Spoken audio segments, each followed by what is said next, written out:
ये एक सच्ची घटना है। ये घटना वृंदावन की है। वृंदावन में एक संत रहा करते थे। लोग उनको जज साहब करके पुकारते थे।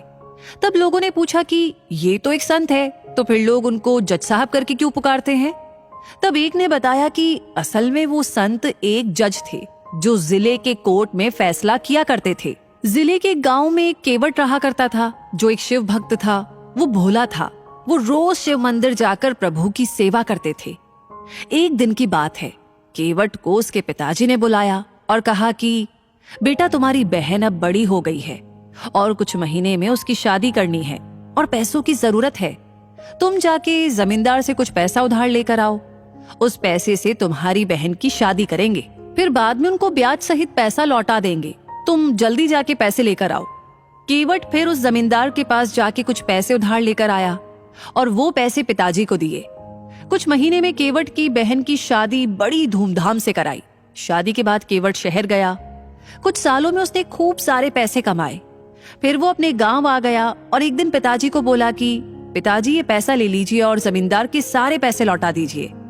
पिताजी बोले कि बेटा, तुम पैसे लौटा कर आ जाओ। फिर वो केवट उस जमींदार के पास गया और बोला कि जमींदार साहब, मेरा आज तक का कितना पैसा लौटाना है? जमींदार ने फिर सारा हिसाब देखा और बोला कि इतने पैसे ब्याज सहित देने हैं। केवट ने वो सारे पैसे लौटा दिए।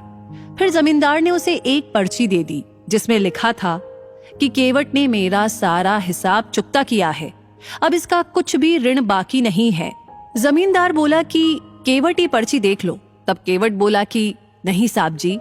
जमींदार फिर से बोला कि एक बार देख लो। तब केवट बोला कि कोई बात नहीं साहब जी, वो तो मेरे शंकर जी ही जाने। जमींदार ने सोचा कि ये केवट काफी भोला है, क्यों ना इससे ज्यादा पैसा कमाऊं। फिर जमींदार ने दूसरी एक पर्ची निकाली और उसमें लिख दिया कि केवट ने मेरे पैसे अब तक नहीं लौटाए हैं, और पहली वाली पर्ची एक पुस्तक में रख दी। अब दूसरे दिन जमींदार ने केवट के घर एक पर्ची भेज दी। उसमें लिखा था कि अगर मेरे सारे पैसे नहीं लौटाए तो मैं कोर्ट में केस कर दूंगा। ये देख के केवट और उनके पिताजी घबरा गए। वो समझ गए कि जमींदार उनको फंसाने की कोशिश कर रहा है। वो लोग अपनी जिद पर अड़े रहे कि उन्होंने सारा पैसा लौटा दिया है। कुछ दिन बाद उस जमींदार ने केवट के ऊपर जिले के कोर्ट में केस कर दिया। कुछ दिनों के बाद केवट को कोर्ट में से समन आ गया। अब तो केवट को कोर्ट में हाजिर होना ही था। वो दिन आ गया जब केवट को कोर्ट में हाजिर होना था। केवट पहले भोले शंकर जी के मंदिर गया और वहां से कोर्ट गया। कोर्ट में उसको जज साहब, जो कि आज संत है, उन्होंने पूछा कि केवट, तुमने जमींदार के पैसे क्यों नहीं लौटाए? तब केवट बोला कि जज साहब, मैंने सारे पैसे लौटा दिए हैं। ये जमींदार झूठ बोल रहा है। तब जज साहब बोले कि पैसे लौटाते समय तुम्हारे अलावा और भी कोई वहां पर मौजूद था? तब केवट बोला कि वो तो शंकर जी जाने। जज साहब बोले कि वहां पर शंकर नाम का कोई व्यक्ति मौजूद था क्या? केवट बोला कि हाँ, वहां पर मेरे शंकर जी मौजूद थे, उनको सब पता है। तब जज साहब बोले कि शंकर जी कहाँ रहते हैं, उनका जरा पता बताओ। तब केवट बोला, वो तो मंदिर में रहते हैं। जज साहब ने सोचा कि कोई पुजारी होगा जिसका नाम शंकर है। जज साहब ने शंकर के नाम का वारंट निकाला और अपने सिपाही से बोला कि ये वारंट लेकर उस मंदिर में जाओ और शंकर जी को दे आओ। सिपाही तुरंत वारंट लेकर निकल गया।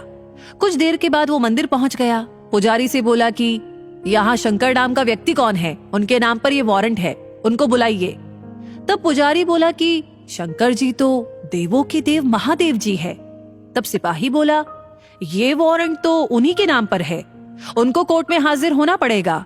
फिर पुजारी ने वो वारंट लिया और प्रभु के चरणों में रख दिया और बोला कि हे प्रभु, आज तक आपके चरणों में कई सारे पकवान, आभूषण, वस्त्र आए हैं, मगर आज पहली बार एक वारंट आया है। प्रभु, अपने भक्त की लाज रखना। आखिर वो दिन आ गया। आज प्रभु को कोर्ट जाना है गवाही देने। केवट सवेरे सवेरे मंदिर गया, प्रभु के दर्शन किए और बोला कि हे प्रभु, आपको पता है ना कि आज आपको कोर्ट आना है गवाही देने के लिए। मैं आपका इंतजार करूंगा। फिर केवट कोर्ट चला गया। जज साहब आए और सिपाही से बोले कि शंकर जी को हाजिर किया जाए। तब सिपाही ने पुकार लगाई, शंकर जी हाजिर हो, ऐसा 3 बार कहा। तब एक बुजुर्ग व्यक्ति कोर्ट में आ गया। वो बुजुर्ग धीरे धीरे चल के आ रहा था। कपड़े फटे थे, सिर बंधा था, गले में तुलसी की माला थी और चेहरे पे विलक्षण तेज था। जज साहब ने उनकी तरफ देखा और वो उनको देखते ही रह गए। जज साहब ने पूछा कि आपका नाम? वो वृद्ध व्यक्ति बोला कि मैं ही शंकर हूं। जज साहब बोले कि क्या उस दिन आप भी मौजूद थे जिस दिन केवट ने जमींदार को सारे पैसे लौटाए थे? तब शंकर जी बोले, हाँ, मैं वहां मौजूद था और केवट ने सारे पैसे मेरे सामने ही उस जमींदार को लौटा दिए थे। जज साहब बोले कि इसका क्या सबूत है तुम्हारे पास? तब शंकर जी बोले कि जमींदार जहां पर बैठते हैं ना, वहां दाई तरफ की अलमारी में एक लाल रंग की पुस्तक में वो असली वाली पर्ची रखी है। जज साहब ने तुरंत सिपाही को जमींदार के घर भेज दिया और उनको उसी अलमारी में वो पर्ची भी मिल गई। वो लोग वो पर्ची लेकर आए और जज साहब को दे दी। जज साहब को सारा किया समझ में आ गया। फिर वो केवट की तरफ मुड़े और बोले कि केवट, तुमने जमींदार के सारे पैसे लौटा दिए हैं, अब तुम घर पर जा सकते हो। फिर जज साहब शंकर जी की ओर मुड़े, देखा तो वहां पर शंकर जी नहीं थे। उन्होंने केवट से पूछा कि अरे ये शंकर जी कहाँ चले गए? तब केवट बोला कि जज साहब, वो तो अपना काम करके चले गए। जज साहब ने पूछा कि केवट, ये शंकर जी करते क्या है? तब केवट बोला कि कुछ नहीं करते, ये तो मंदिर में बैठे रहते हैं, इनके बहुत सारे मंदिर है। ये सुनकर जज साहब अचरज में पड़ गए। उन्होंने उस सिपाही से पूछा कि तुम मुझे शंकर जी के घर ले चलो। फिर वो दोनों चल दिए। वो सिपाही जज साहब को उस मंदिर में ले गए जहां उसने रघुनाथ जी को वारंट दिया था। जज साहब ने देखा कि एक पुजारी उस मंदिर में मौजूद है। उन्होंने उससे पूछा कि यहाँ रघुनाथ जी कहाँ पर है? तब वो पुजारी बोला कि साहब, ये जो सामने आपको दिखाई दे रहे हैं ना, हाँ, वही देवों के देव महादेव जी है। जज साहब ने देखा तो वो सकते में आ गए। देखा कि वो मूर्ति उस बुजुर्ग व्यक्ति की तरह ही दिखाई दे रही है जो वहां पर आया था। वो देखकर जज साहब रोने लगे। वो रोते रोते ही अपने कोर्ट में आ गए और अपने आप को एक कमरे में बंद कर लिया। दूसरे दिन जज साहब ने अपना इस्तीफा दे दिया। जब उनसे पूछा गया तो वो बोले कि जिसकी अदालत में एक दिन सबको जाना है, वो पालनहार आज मेरी अदालत में आए थे और मैं बैठा रहा और वो खड़े थे।